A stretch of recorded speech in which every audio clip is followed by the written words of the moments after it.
Hey, it's Kendall. And this month on 90 Second Church, our theme is Christmas in 4 words. Our word this week is the word promise. Did you know that throughout Scripture, God promises that one day He will send us a Messiah. One day He will send someone to make all things right.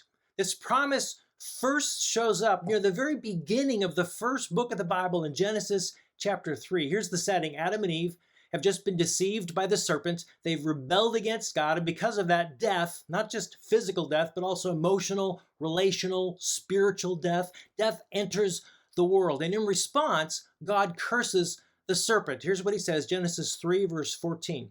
Because you have done this, serpent, you are cursed more than all animals, domestic and wild. But watch what happens next. Verse 15. And I will cause hostility between you and the woman, and between your offspring and her offspring.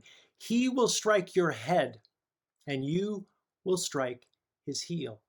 In other words, God says, enemy, a descendant of this woman is coming for you.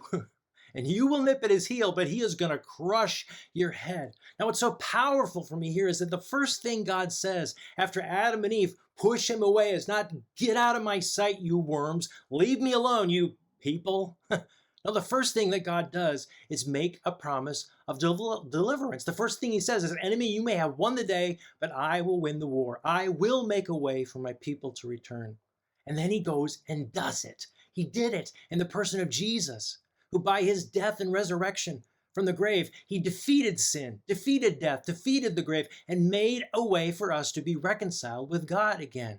God is the great promise maker, and God is the great promise keeper. He is for you, He is with you, and because of Jesus, He can be in you.